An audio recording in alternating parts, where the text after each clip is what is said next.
বন্ধুরা, এবছরই প্রথম পিঠে করেছিলাম দুধ পুলি পিঠে। সবার প্রথমে ভগবানকে নিবেদন করব বলে তাই কিছুটা পিঠে তুলে রেখে দিয়েছিলাম। সব খাবার যত গরম গরম ভালো লাগে, পিঠা কিন্তু বাসি হলে তার স্বাদটা আরও বেশি বেড়ে যায়। তবে পিঠে খেতে যতটা ভালো লাগে, করতে কিন্তু একটু পরিশ্রম হয়। পরিশ্রমটা চাল গুঁড়ো করতে একটু বেশিই হয়। যদিও এখন বাজার থেকে কেনা চালের গুঁড়ো পাওয়া যায়, তবে মা ঠাকুমাদের যুগে সেটা কিন্তু হতো না।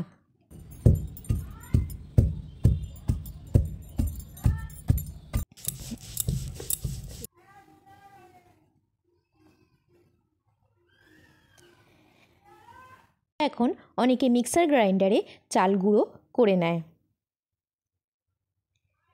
এখন অপশান অনেক।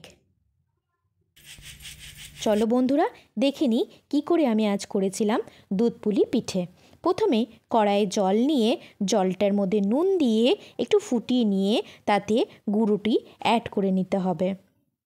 ভালো করে জলের সাথে চালের গুঁড়োটা মিশিয়ে নিতে হবে।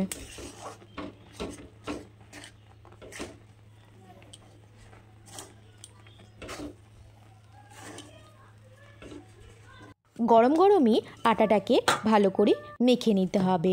তারপরে ছোট ছোট লেচি করে নিতে হবে। আমি এখানে নারকেলের পুরের বদলে নিয়েছিলাম গুড়ের মাখা সন্দেশ।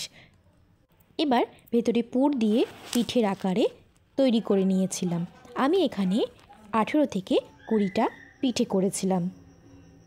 এরপর কড়াইয়ে দিয়ে দিয়েছিলাম দুধ। আমি এখানে গরুর দুধ আর আমুল দুধ দুটো মিশিয়ে করেছিলাম, কোনো রকম গুঁড়ো দুধের ইউজ করিনি। যেহেতু আমি চিনি দিয়ে পিঠেটা করেছিলাম, তাই এখানে আমি 2 থেকে 3টে এলাচ ফাটিয়ে দুধেতে দিয়ে দিয়েছিলাম। দুধটিকে আমি প্রথমে 10 থেকে 15 মিনিট ভালো করে জাল দিয়ে নিয়েছিলাম। তারপর একে একে পিঠেগুলোকে দিয়ে আবার একটুখানি ফুটিয়ে নিয়ে যখনই পিঠেগুলো দুধের ওপর ভেসে উঠবে এবং পিঠের গাটি একটু তেলতেলে হয়ে যাবে, তখনই ভেবে নিতে হবে পিঠে একদম রেডি। ভিডিওটি ভালো লাগলে চ্যানেলটিকে প্লিজ সাবস্ক্রাইব করে দেবেন। ধন্যবাদ।